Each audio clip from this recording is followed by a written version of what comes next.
was April 29th. Hi America, I found my phone and welcome to another video. Today we are finally getting into the midnight 3 a.m. tracks from Taylor Swift. I am very excited to get into this impromptu deluxe version. I did a little reaction to finding out this news and I'll insert the clip now if any of it is salvageable. This is 3 a.m. so there's a super chaotic surprise that's awaiting us. I just figured I'd get my live reaction of what that is. I have no idea. Okay, I decided that I probably would find out on the Instagram, so... Oh, yeah, there's a new photo set. Oh my god. Surprised I think of Midnights as a complete concept with this 13 songs forming a full picture of the intensities of that mystifying mad hour. However, there were other songs we wrote on our journey to find that magic 13. I'm calling them 3 a.m. tracks. Lately, I've been loving the feeling of sharing more of our creative process with you like we do from the vault tracks. So it's 3 a.m. and I'm giving them to you. What? Girl, what do you mean? Girl, what? Huh? She does not understand that I'm making a reaction video, does she? I knew she did the recording error for some reason, right? Oh, okay, here. I found the 3 a.m. edition. Amazing. Oh my god. There are 2, 3, 4, 5, 6, 7. There are 7 more songs. Okay. Okay, I'm in chaos. So, thank you, Taylor Swift, for giving us 7 additional songs. I do not know how to repay you, but there's a song called Glitch. Hi, Infidelity. Who's been cheating? Okay, I'm sorry. Thank you again. Now back to our regular scheduled programming.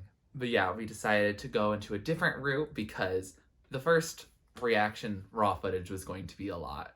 And if you see the final cut of it, it is still over an hour. So I did want to digest the full 13 track album first, and then now get into our vault tracks for the Midnights era. I did also get my lavender coffee at Target today. I am going to save that for a separate video because I wonder how Hits Difference and the remixes are really supposed to go. Like, which one is actually track 14? Which one's actually supposed to follow Mastermind? I'm going to go with the 3 a.m. edition for now, but I am curious as to why we don't have physical copies. I guess because it was a surprise, but I wonder if we are going to get physical copies. So we're going to save this for another video. I'm going to hold on to it for now. And now we're going to get into our 7 tracks. I'm very excited.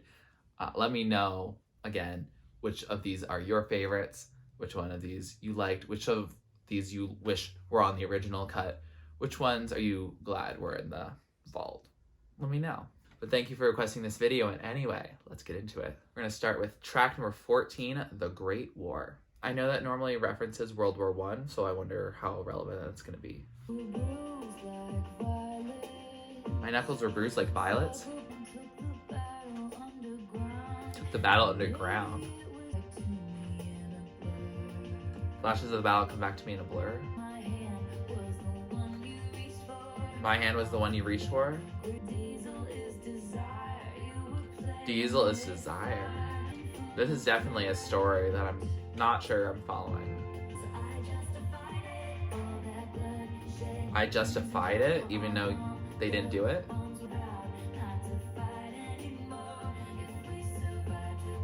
I have vowed not to fight anymore if we survive the Great War. Somewhere in the haze, guys, since I've been betrayed. The night I nearly lost you. Oh, so this is about Joe. Oh, you're doing like a snare drum. That is very military. We will never go back to the bloodshed and all that. Oh. We're burned for better, so that struggle made us stronger. I will always be yours because we survived the Great War. All right. So that was the Great War, and what a song to continue with us. Okay. I don't know how I feel about this one. I feel like it'll grow on me, but I feel like this is also one of those types of songs that may be difficult to enjoy when you're not in love. There are plenty of love songs that I do enjoy when I'm single, but I don't know about this one. I feel like this one shows that you had a big struggle, and that because you overcame that struggle, you were able to do anything. Basically, if we can get through this, we can get through anything. It's got a good vibe to it. It kind of gives both pop, but it also does give a little bit of countryness. I don't know. It just gave a little bit of countryness in her voice. I don't know why, but it did feel a little bit throwback to 2000s where there was a lot of country in some pop. Yeah. I don't know. I vibed with it. It's not going to be my favorite. It definitely does feel like a deluxe track than an actual song on the main Midnight's album, but I do appreciate it for what it is. I assume that this song is about Joe, just because I vowed I will always be yours. I don't think she would put that on an album and still have that sentiment now if it wasn't about her current lover. That's just my guess. But she also mentioned Haze, and I think that could reference Lavender Haze as well, which is also definitely about her and Joe. I think that was a nice song to kick us off. I don't think it overshoots the expectations, but I am pleased with hearing it, and I think will enjoy it as I continue listening to all these songs over and over. Track number 15 is Bigger Than the Whole Sky. I'm very intrigued by this title. I'm very curious to see what it's about. Oh, it feels like there's something very distant. No words appear for me in the aftermath, after the Great War. Everything I touch becomes sick with sadness. It's all over now, all out to sea. Goodbye, you were bigger than the whole sky. Goodbye, you were bigger than the whole sky.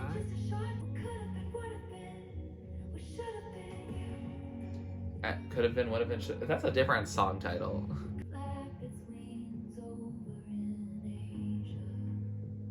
Oh, flap its wings over in Asia? What? Did some force take you because I didn't pray? Is this about someone? So I say words I don't believe? No, this feels definitely like a 3 a.m. song. Oh, wow. So that was Bigger Than the Whole Sky. Oh, we got our devastatingly sad song. This was on the original one. This would have been the track 5, wouldn't it have been? Yeah.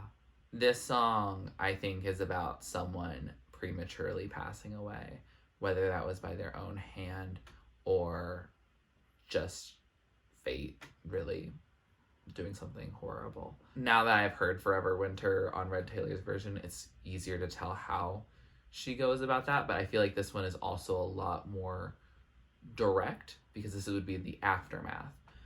So Forever Winter is this person having a lot of mental health issues, and this song is definitely about it's already happened, whether it is an accident or actually intentional. I do not know. I do not know who this is particularly about. I'm not someone who's going to really speculate about that. If you know, just because it's public knowledge, you can let me know. However, I don't want people to be pestering her about something as serious as this. But this is definitely a very emotional song.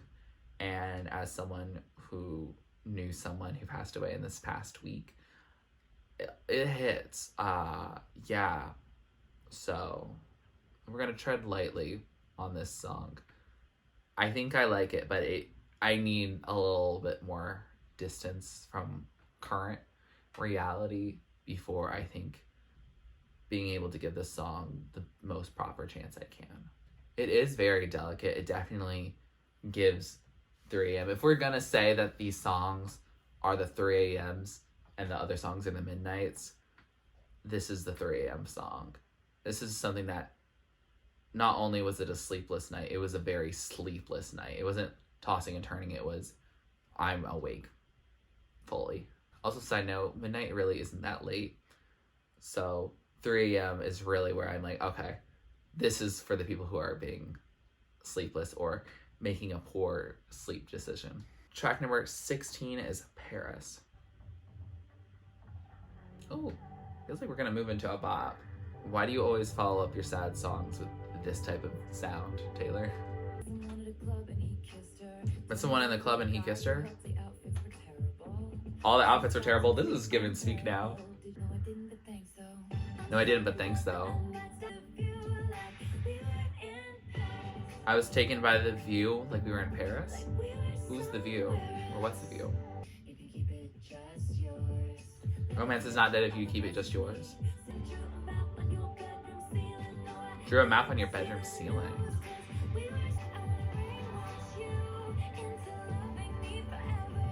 I want to brainwash you into loving me forever. Let the only flashing lights be the tower at midnight. That beat does kind of go off. And now they're just doing a whole fade out of it. So that was Paris, and that was a sweet little number. Yeah, that one was cute. At first I thought I was going to be sassy and moody and angry because it was saying about someone hooking up, and I thought it was like a cheating narrative. But it's actually like, oh, I'm not really paying attention to the news, which I assume is really like either 2016 or just politically the roughness. And she's like, nah, I am just in Paris, or I'm with my lover. It doesn't necessarily be in Paris. I think later in the song she's like, oh yeah, we were in Paris at some point. But I was taken by the view of being with her lover. She loves Joe, y'all. We know it's all good. We get it. We're happy she's happy. They have been together for a long time, so she loves writing about love. She's gonna write about her amazing love story that's happening. This song definitely feels lover-esque. I can see why it might not be considered a song that was in Midnight as much. I get why it might not be in the main 13 because it doesn't really feel too much different from where she's been. And I think the song does feel almost like Lover, but I guess you can't have London Boy and Paris on the same album. The Europeans are going to be fighting. Although her one concert for the Lover era was in Paris, the city of Lover.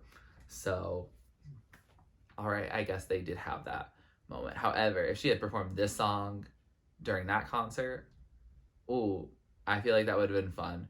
So, yeah, no, this definitely gives for people who want a Lover Deluxe to exist, like an additional one besides the journals, like they want Lover era to come back, like have their own Lover Taylor's version or something like that. This song is basically for them, I think. It's a cute song. I do like it.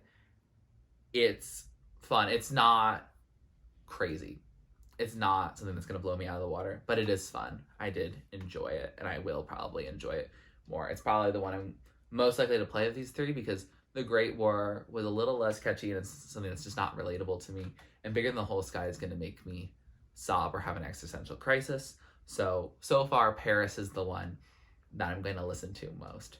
Track number 17 is High Infidelity. I am so excited to hear this song because High Fidelity is about how sound is programmed or something like that, like hi-fi. I don't really know enough about that to really talk about it. However, Infidelity, that gives me nobody, no crime energy, but also just the cheating kind of thing. So I'm excited to see what you're going to talk about in here. Oh, we're going to give it a synth moment. I didn't know you were keeping count. Okay. You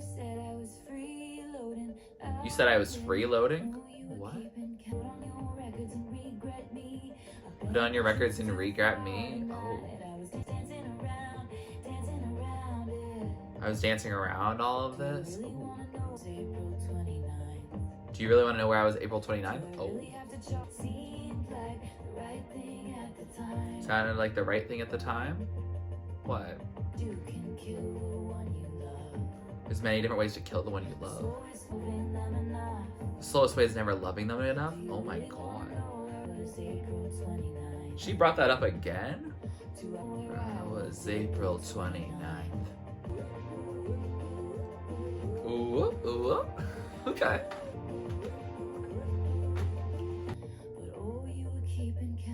But oh, you were keeping count. Oh. So that was High Infidelity. What? Huh? Hmm. What was she doing April 29th? Do we know this? Do we know this? I feel like this might be a song that's not from her perspective. I don't know. Is Taylor Swift cheat? I don't know. I know that she met Joe when she was still dating Calvin, but then Calvin and her were still together, and then she and Tom were together for that moment, and then all of this. But what is this song like fully about? My guess is that in this song, the speaker is cheating. However, she's saying that she didn't feel loved enough, I guess. But the keeping count, I don't really know what that's about. I feel like it's a little bit of a reference to So It Goes. It calls back to So It Goes in my mind when she's saying, but honestly, baby, who's counting? And then she counts. So, yeah. I feel like her, if she's the one who's like calculated and the businesswoman and all that, she would be the one who would be keeping count in certain ways. So, yeah, I'm a little curious about this. I have no idea what to make of it. It is a catchy song, and once I understand the context of the song, and I'll probably look it up later because now it's been out for a couple days that some people might have started thinking about it. But yeah, I'm really curious about what this song is all about. It's very clever. It feels very cutting. And I don't know if she's in the right here or the person she's speaking to in the right, or even if she's speaking it from her perspective. I don't know. It feels almost like a story. I don't know. It just doesn't sound like something that came out of her life. But maybe it did. It probably did, because that's what she said, that it's the stories of sleepless nights from throughout her life. So, yeah, I'm curious about that. Please let me know what you think about this song. I would love some context. I will also probably be doing some Googling later because this song is catchy as heck. And if I can support the message of the song, then I will like it more. Track number 18, Glitch. Oh, we are glitching. We are supposed to be just friends? Oh. Depends on what mood and situationship I'm in. Blood Moon Lit. That's where we get the Blood Moon CD. I do not know at all what you just said there. 2,100. How many? What? Your eyes are so sorry. This is about Joe. Let's call it what you want. Oh, I thought we had no chance. So the glitch is that they did fall in love. Ooh. I liked when it kind of glitched there. I thought we were going in experimental. So that was Glitch. And I think it's another Joe Alwyn love song.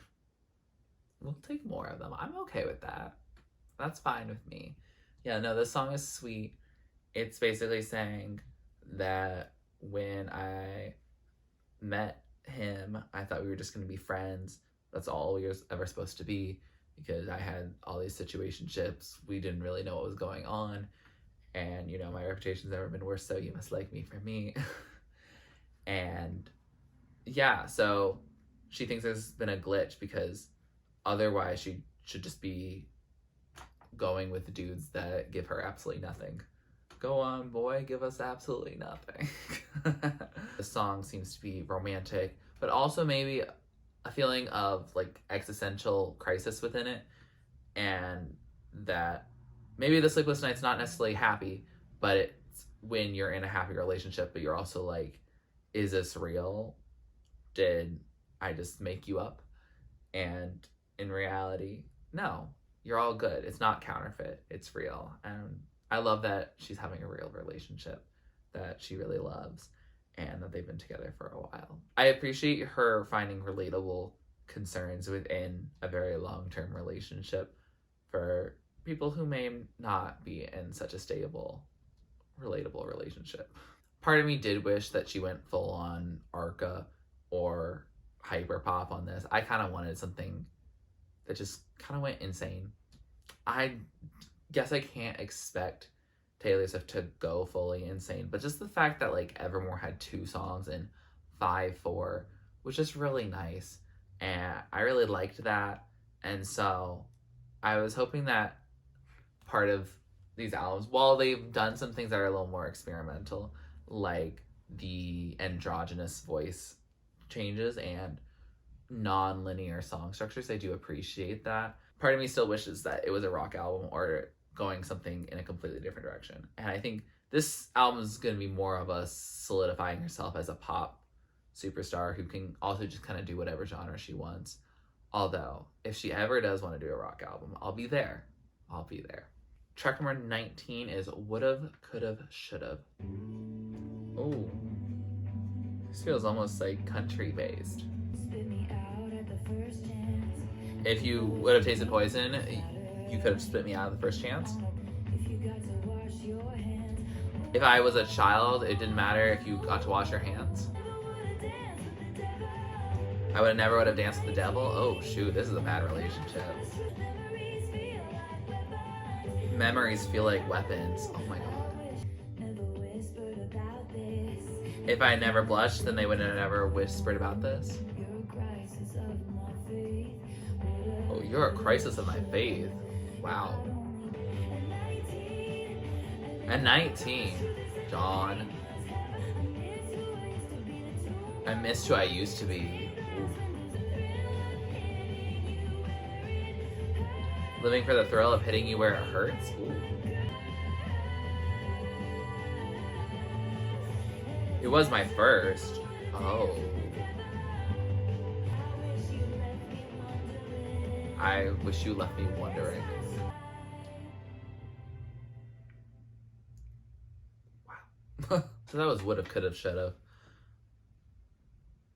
Yeah, okay, so I will admit I was told that this song was probably about John Mayer. I didn't hear any lyrics ahead of time. I just heard that there was fans outraged at John Mayer again.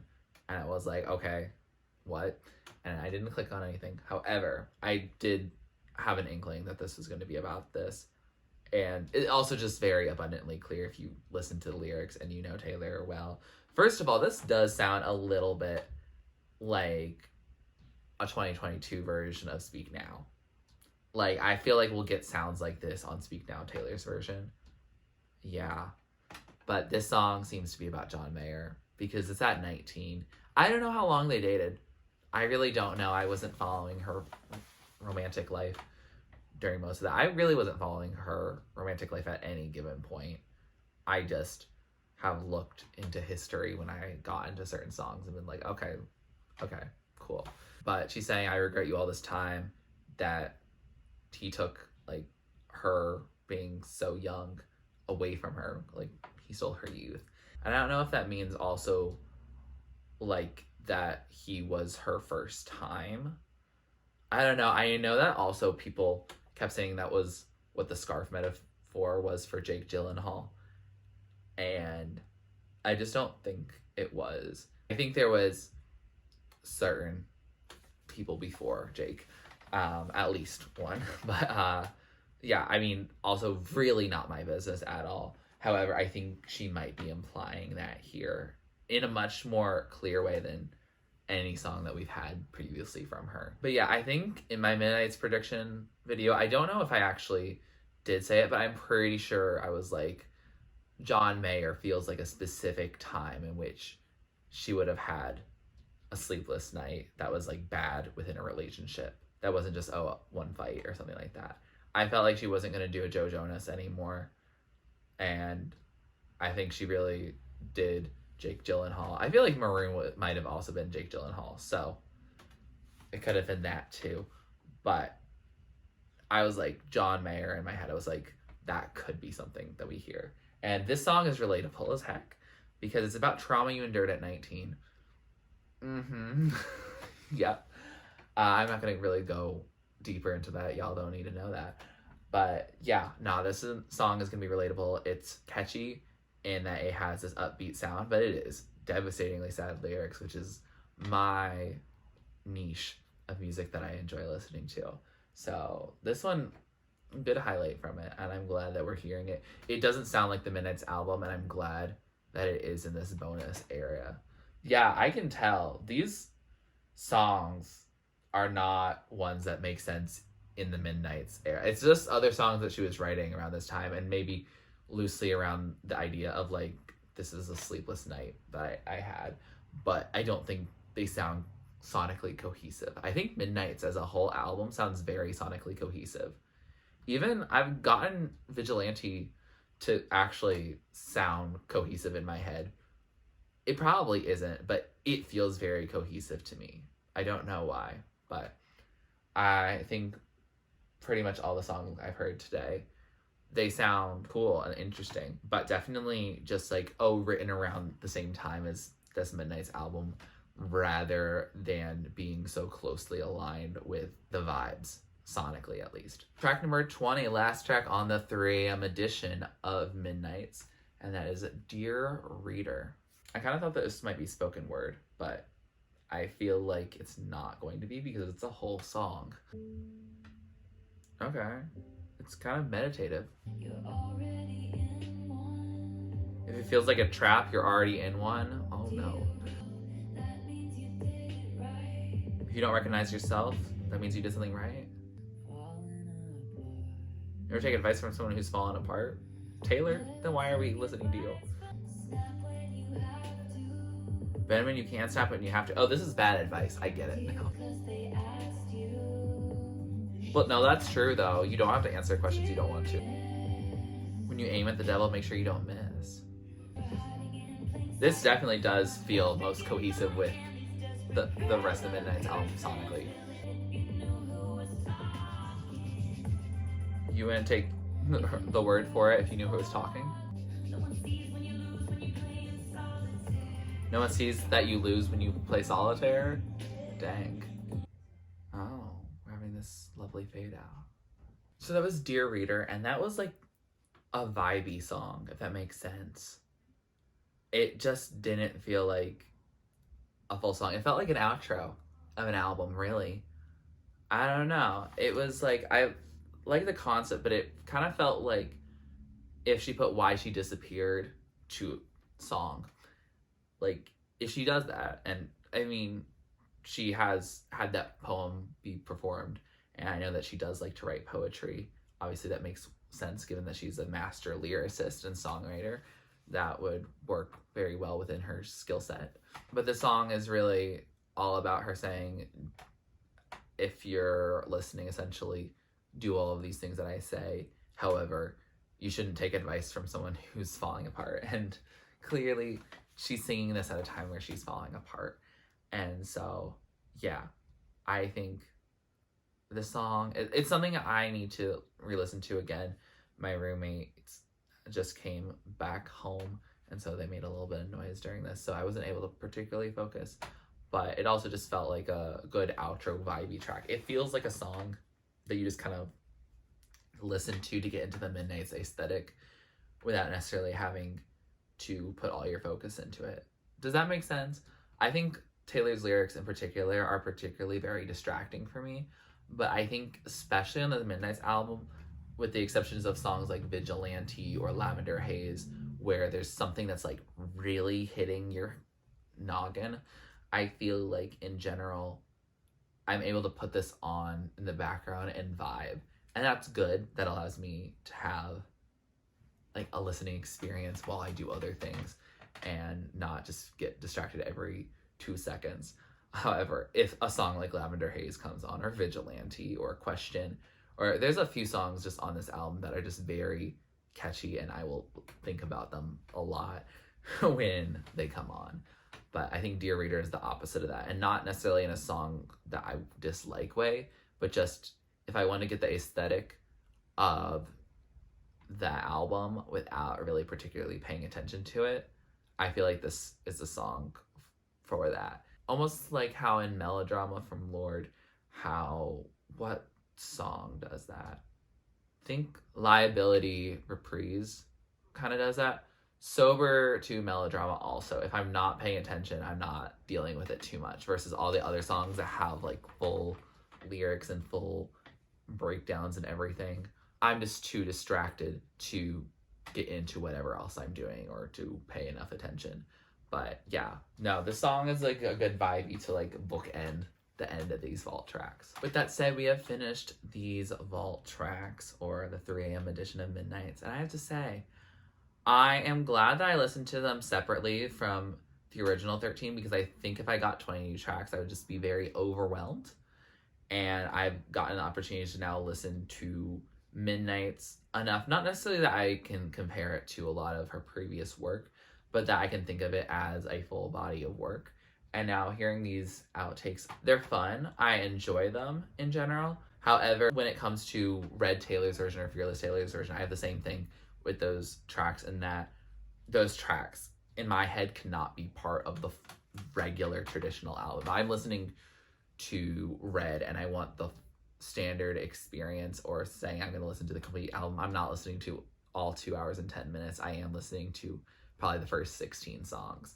And when it comes to Fearless, Fearless Taylor's version, I probably do go all the way to Today Was a Fairy Tale, because I did grow up listening to Platinum songs, especially The Other Side of the Door. Love that song. So if I really wanted that, I guess I might also just go up to Change if I wanted a shorter, abbreviated experience. But I think for me, when I think of Midnights already, in just the couple days in which I've gotten to form my opinion on it, I feel like these extra 7 songs, while I do like them, I feel like they are going to feel like, oh, extra songs from Taylor that I can listen to if I want to. Rather than, oh, I'm listening to all 20 songs on this album. I don't know. I just don't feel like these 7 songs... I think Mastermind kind of ends the album perfectly. I think that's a thing. And while I have been playing it also on shuffle, so I do get other songs that end the record, I don't know. I think I have to listen to these songs more before I can fully figure out, because they all did have like a little bit of different vibes that I'm not opposed to them existing. However, I think they all are so different that I think it's hard for me to think of it within the same album. And I am someone who thinks that Reputation and Red are both sonically cohesive. So I don't know why I think that, but I don't know why I'm pickier with Midnights when it's an album that I just came into contact with a couple days ago. However, I am already. So I am curious to see. But I don't think there's any songs I dislike on this. I think I will still continue listening to these. However, I think some of these songs, and I think it might be good if we, as older veteran Swifties, I know some people are a little concerned about certain gems being considered mainstream. So if you don't allow every song to become mainstream, I think some of these songs will be songs that people forgot because it's not on the album that they can pick up at the store. Like, it's not here. So I am curious about that. Yeah, I wonder if any songs are gonna get cult status from these vault, because they are new, but also so is the whole album. So I feel like songs on those will be pushed more. I feel like it'd be weird for her to put a 3 a.m. track as a single, because otherwise you should have just put it in the Magic 13.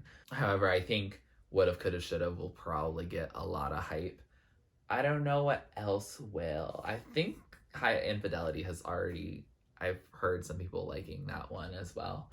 And maybe Paris, because it does give bop status. But yeah, I am curious to what people think of the vault tracks. I had a friend of mine message me saying that he liked the vault tracks more than the actual album. And I don't know about that yet. I think for now I'm gonna probably say no, but it is my first time listening to it, and I've listened to the whole Midnights album probably like 6 times, 7 times by now. So yeah, we'll see how it goes. What did you think of these songs? How do you think they compare to the rest of the album? Do you think they're sonically cohesive? Do you like the different topics that she mentions? Please let me know all of your thoughts down in the comments below. Also, do you want me to listen to Hits Different and the remixes with y'all? I can do that. I could not do that. You'll let me know, because I know I also want to get to Carly Rae Jepsen's new album. I still haven't listened to it yet, and I really want to. But I know if I record so much at once, then I'm not going to get everything done. And now for just the 3 a.m. tracks, you already saw my Midnights reaction. But here are some of my favorites. So the top tier, the songs I love. Stand Out So and So, playing over and over again. Songs in the middle are songs I like. I'll add them to my playlist, but they may not be top of the top, but that's okay. And then songs at the bottom are just not really my thing. Doesn't mean they're a bad song. Doesn't mean they can't be your favorite song, but that's okay. Taylor Swift did not make these songs just for everyone to like them. She makes them for her creative process, and she decided to share that creative process with us, and I am personally very grateful for that. I also don't think there's going to be anything down there because Taylor Swift rarely makes a song I want to put down there, but I guess we'll see. If you like this video, please like it, please comment down below. Would you like me to react to or do next on my channel? Please subscribe to my channel if you're not already and you'd like to be. And thanks for watching. This is TurtleStormer. Catch you later. Get out of the zone.